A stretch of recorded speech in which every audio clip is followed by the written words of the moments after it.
Watching Liverpool chuck it all away is making me furious.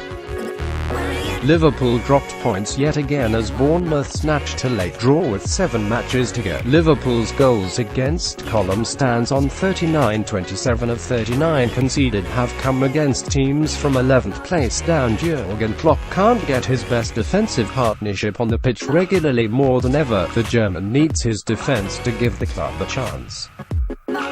They're the entertainers again. A ticket to Anfield this season has come with the guarantee of goals and a brand of football as good as anything we have seen in the last 27 years. Watching Jurgen Klopp's Liverpool over the course of this campaign, I've found it impossible not to compare them with Roy Evans's team of the mid-1990s, of the one Brendan Rodgers took to within 2 points of the title in 2014. Those two squads were the most flamboyant since Liverpool's last championship success in 1990, but the ability of Klopp's group to thrill and dazzle is on par. Unfortunately, though, the similarities do not end there, and Wednesday's disappointment against Bournemouth reinforced my opinion. Liverpool's players despair after Joshua King scored a late equaliser for Bournemouth. Jurgen Klopp looks on from the Anfield touchline after seeing his team drop 2 points. It is not often I leave a stadium now with the emotions I had as a player, but after seeing Liverpool concede a late equaliser and squander 2 more points, I was furious. The failure to prevent cheap goals and inability to protect leads will hurt this squad like it did those other two. Evans was the first one to suffer because of that.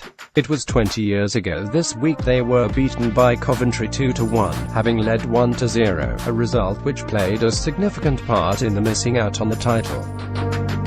You could never trust that team defensively in a big game. That was the same for Rodgers.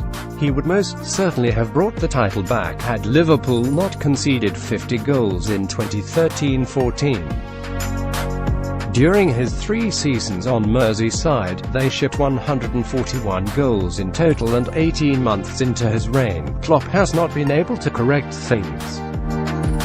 King scored a late goal for Bournemouth after the Reds failed to clear a corner at Anfield. The late goal put a dent in Liverpool's hopes of qualifying for next year's Champions League. With 7 matches to go, Liverpool's goals against column stands on 39. Most of those remaining fixtures are against sides in the bottom half, but what worries me is the record they have in such matches. 27 of the 39 conceded have come against teams from 11th place down. It is the 3rd worst tally in the division. Only Crystal Palace and Swansea have conceded more to sides in the bottom half of the table. And what infuriates most is that teams don't even have to work hard to score. Bournemouth had 2 shots on target on Wednesday, both ended up in the net. It was the 6th game Klopp has drawn 2-2 in the Premier League since he arrived. In each of those fixtures, West Brom, Newcastle, West Ham and Sunderland, twice, they led but could not see the contest out. This is when you want to see teams grind out results. Klopp said earlier this week he was prepared to see his team win ugly and, if necessary, change the style, but reverting to 3 at the back against Bournemouth didn't make them more solid. The equaliser came while that system was in use. Liverpool remain in 3rd, but they have played more matches than the teams around them. The German tactician cuts a frustrated figure as he slumps in his managerial seat. Why does it keep happening? The situation has gone full circle from the days when I was playing, as both Gerard Houllier and Rafa Benitez had to contend with criticism that the Liverpool teams were frustrating and pragmatic. Yet none of that bothered me, as we got the job done and won trophies. Those jibes were also aimed at the great Liverpool teams of the 1970s and 1980s, with critics arguing they bored the way around Europe. Those involved with the success didn't care. If your centre-halves play well, the late great Ronnie Moran used to say, then you've always got a chance. For the life of me, I'll never understand why the teams that have the best defenses get criticized. Shouldn't clean sheets be a badge of honor for defenders and goalkeepers? I still take satisfaction from the numbers. During Benitez's 6-year reign, we only conceded on average 30 goals per season. Roy Evans was the first one to suffer because of Liverpool's failure to prevent cheap goals. Brendan Rodgers conceded 50 goals in 2013-14, which saw him miss out on the league title. A big issue for Klopp, though, is he can't get his best defensive partnership on the pitch regularly. Neither Dejan Lovren nor Joel Matip are robust enough to cope with the rigors of English football, as they have only played together as a unit 10 times from a possible 30 matches.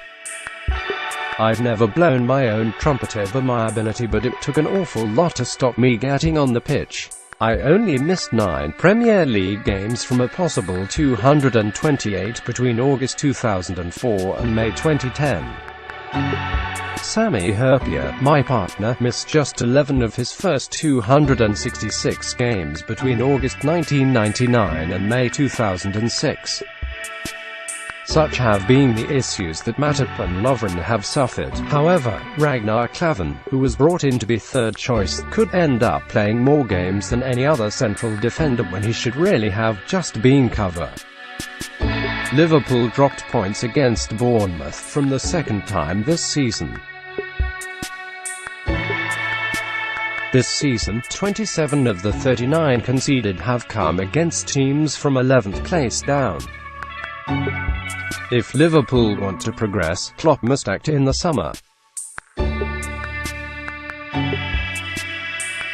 It's been said to me he made a mistake letting Mamadou Sakho, who has been in good form for Crystal Palace, leave on loan, but there is a world of difference playing well in the red kind of team and starring for Liverpool.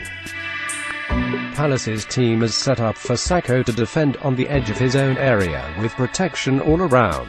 His shortcomings got exposed at Liverpool and he wasn't good enough on the ball. He also wasn't good enough around the camp in Klopp's eyes, which would lead to problems if he wasn't playing. That's why he can't, and won't, be considered a solution. But nobody should be kidded, solutions need to be found.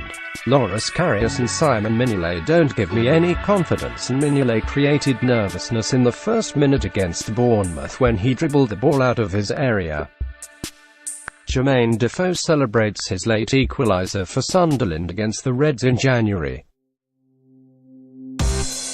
The anxiety remained, and 6 minutes later, Liverpool were behind. There is a lack of trust in the stadium for him.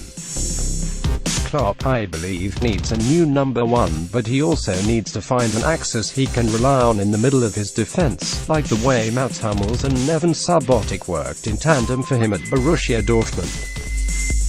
His title winners of 2011 and 2012 only conceded 47 goals over 2 seasons. Liverpool, by contrast, might give that many away this year alone, and they should have the alarms sounding.